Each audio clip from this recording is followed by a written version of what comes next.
menjelaskannya dari sisi filosofi bahasa ya. Ya.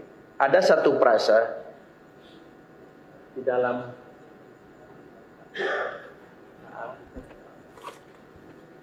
persisnya ini mesti dilihat, tapi intinya ginilah. Dan ini didakwakan oleh saudara. Saya minta saudara jelaskan apa bedanya berita dengan kabar.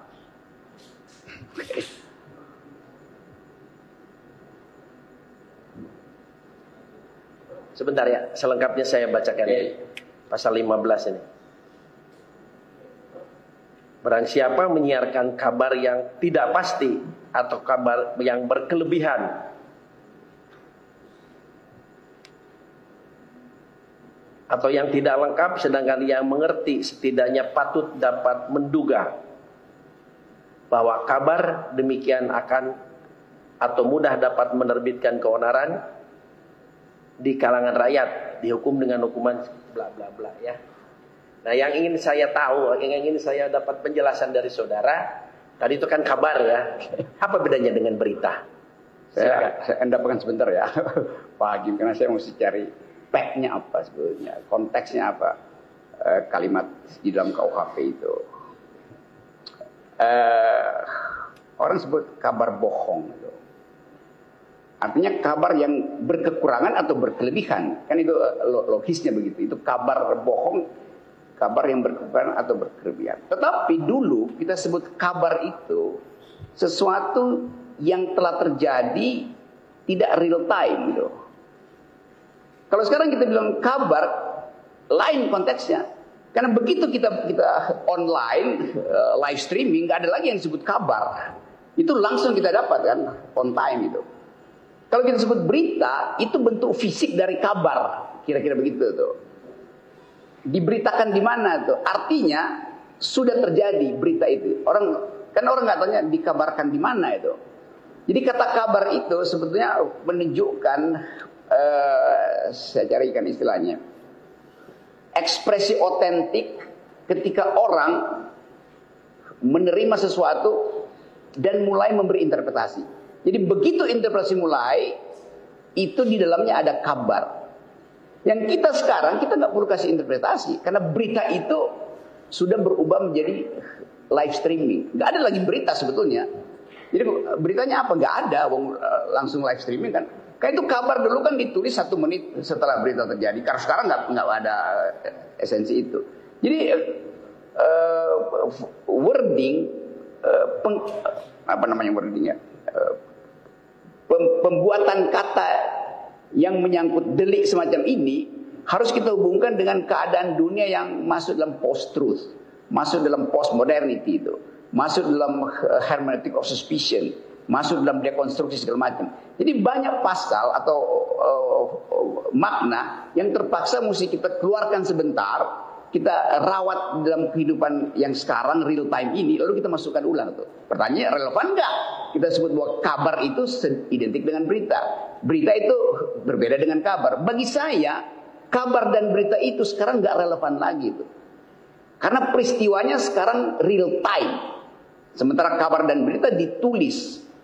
Nah, itu disebut surat kabar. Jadi ada peristiwa kemarin, ditulis hari ini, saya beri surat kabar untuk mengetahui berita kemarin. Sekarang berita itu nggak ada yang kemarin, semua berita itu present. Karena tadi ya, online gitu.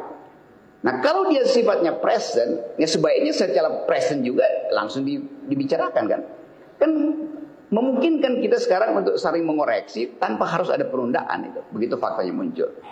Nah, kalau bahayanya sekarang masih ada orang nyari di online yang sebetulnya penggalan-penggalan aja, karena dikejar oleh apa namanya itu hitnya, dikejar oleh apa istilahnya ya, clickbait itu, si wartawan cepat-cepat itu.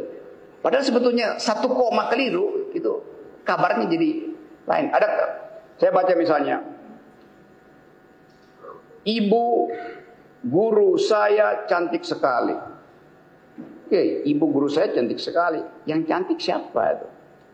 Ibu guru saya. Enggak, bacanya ibu guru saya cantik sekali. Jadi saya memberitahu pada ibu saya bahwa guru saya cantik sekali. Bukan ibu guru saya cantik sekali tuh. Atau ibu, guru, saya cantik. Yang cantik berapa? 3 orang. Kan itu soalnya kan. Kalau dia diucapkan real, orang tahu intonasi. Tapi wartawan kadangkala nggak peduli intonasi itu. Karena dia mau cepet-cepet dapat clickbait. Itu bahayanya kalau berita dan kabar itu masih dipakai dalam versi yang lalu itu. Nah, sekarang versi sekarang betul-betul real time itu. Jadi present time. Baik ya, ini agak saya potong, maaf. Ya, saya ada tipikor ini. Masih emosi dalam tipikor. Apakah kabar dan berita itu bisa dibedakan dari sumbernya? Bisa. Semisal begini, koreksi kalau saya salah. Kalau berita itu sudah divalidasi, sudah dikonfirmasi ke sumbernya. Tapi kalau kabar baru sayup-sayup, baru katanya, itu bisa seperti itu atau bagaimana? Tolong dijelaskan. Saya ngerti ya maksudnya tuh. Kata kabar itu lebih sastrawi. Artinya lebih dimanfaatkan oleh para sastrawan tuh. Karena kata kabar itu mengandung rasa rindu, rasa ingin tahu, ada kabar bahwa begini. Kalau berita itu dia udah selesai tuh, tinggal dikonfirmasi, ada apa enggak berita itu kan. Nah, konfirmasi itu yang diperlukan tadi. Kalau zaman dulu konfirmasinya kan nunda lagi tuh, karena orang mesti periksa dia kalimat aktif atau kalimat pasif beritanya tuh. Komanya ada di mana tuh? Antara di tempat dinya dipisah apa enggak tuh. Jadi ini yang mesti dilakukan analisa tuh lewat forensik kata, itu fungsinya tuh. Tetapi kalau kita bilang kabar, kalau saya bilang saya kabari nanti ya, artinya ada pesan saya ingin supaya Anda menunggu. Menunggu itu menimbulkan imajinasi. Datang nggak dia ya? Saya kabari. Kalau yang saya beritakan, itu saya lakukan sesuatu seperti humas. Saya beritakan ini beritanya tuh. Jadi kabar itu lebih kultural. Kira-kira begitu.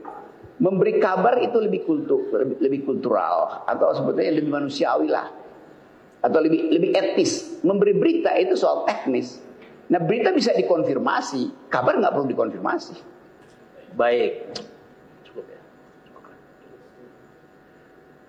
Penuntut umum, bagaimana konsekuensi dari ketidaksetujuannya? Apakah tetap akan bertanya atau bagaimana? Silakan, hak saudara ya.